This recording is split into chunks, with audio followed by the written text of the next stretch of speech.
नमस्कार प्यारे बच्चों। आज हम कारतूस पाठ पढ़ने जा रहे हैं जिसके लेखक हबीब तनवीर जी हैं। उन्होंने इस पाठ में अंग्रेजों का वर्णन किया है जो व्यापारियों के भेष में भारत में आए और व्यापार करते करते उन्होंने भारत पर कब्जा कर लिया। धीरे धीरे उनकी ईस्ट इंडिया कंपनी ने रियासतों पर भी कब्जा जमाना शुरू कर दिया था। ठीक है, इसी पाठ में एक ऐसे जाबाज के कारनामों का वर्णन किया गया है जिसका एकमात्र लक्ष्य था अंग्रेजों को इस देश से बाहर करना, कंपनी के हुक्मरानों की नींद हराम करना। ठीक है, और कंपनी की जो बटालियन थी उसके खेमे में वे स्वयं पहुंचे थे और शत्रु बनकर स्वयं उनसे कारतूस लेकर गए थे।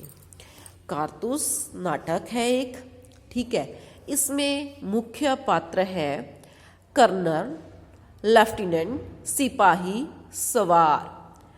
ठीक है, अवधि लगभग इसकी 5 मिनट की है और जो समय है कौन सा है, रात्रि का समय है और 1799 सन है जो उसका वर्णन किया गया इसमें, और स्थान है गोरखपुर के जंगल। ठीक है, और इसमें कर्नल कहते हैं कि जो जंगल की जिंदगी है वो बहुत खतरनाक होती है।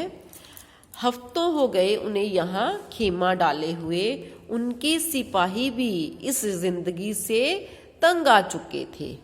फिर उन्हें क्या है, रॉबिन हुड के कारनामे याद आते हैं जिन्होंने मतलब उनके दिल में क्या था, अंग्रेजों के खिलाफ बहुत नफरत थी।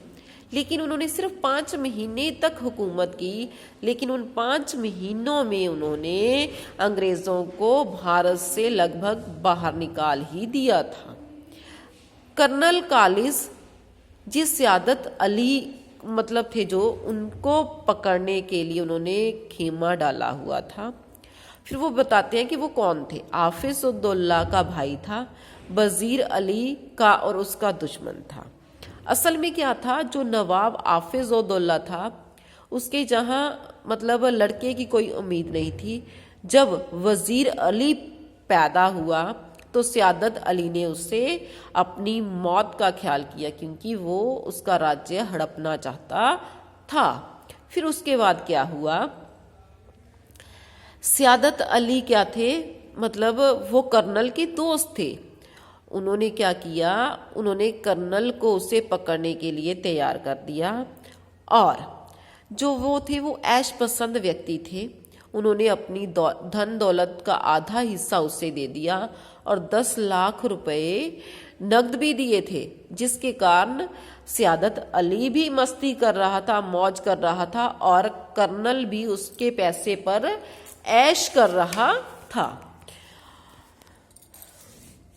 अफगानिस्तान था जो, उस पे सबसे पहले दावत टीपू सुल्तान ने दी थी कि आकर अफगानिस्तान पे हमला करता। अफगानिस्तान के हमले की दावत सबसे पहले टीपू सुल्तान ने दी थी कि आकर हमला कर दिया जाए।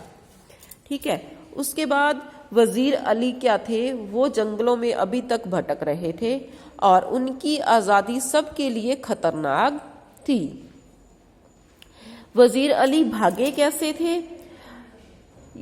ये वजीर अली थे जो वो बनारस, उनसे पद ले लिया गया था जो जहाँ पे वो राज्य करते थे। फिर उन्हें बनारस भेज दिया गया था और 3 लाख रुपए सालाना वजीफा मुकर्रर कर दिया था।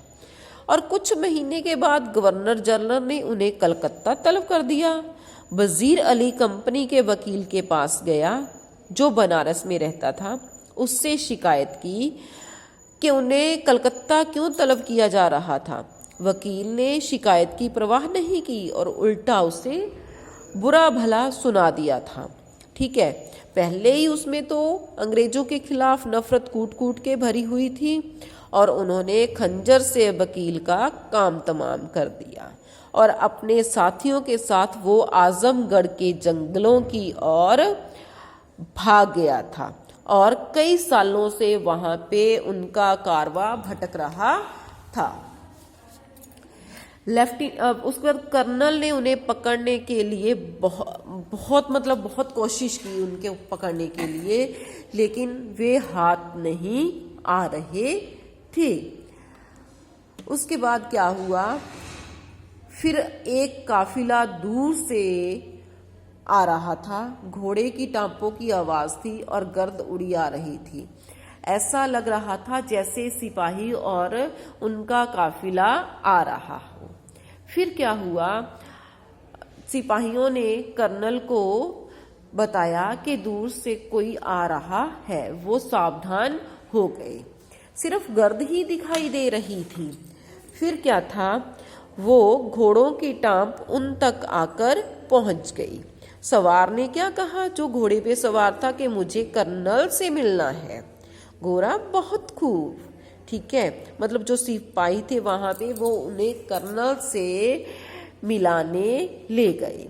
फिर उन्होंने क्या कहा कि वजीर अली का कोई आदमी होगा जो उसे गिरफ्तार करवाना चाहता होगा, ठीक है।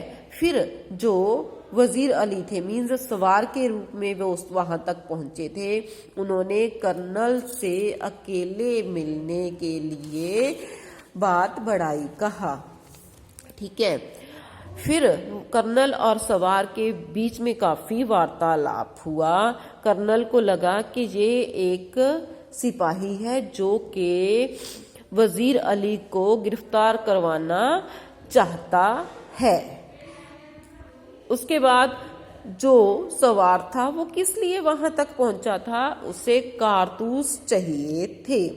उन्होंने मतलब कर्नल से कारतूस मांगे और वे कर्नल ने उन्हें कारतूस दे दिए। उसके बाद जाते हुए वजीर अली ने उनको बताया कि मैं वजीर अली हूँ, मैंने आपकी जान इसलिए बख्शी है कि आपने मुझे कारतूस दिए हैं। उसके बाद कर्नल हक्का बक्का रह गया कि वो उसके खेमे तक पहुंचकर उससे कारतूस भी वसूल करके ले गया। इसलिए वो सच में एक जाबाज सिपाही था। धन्यवाद।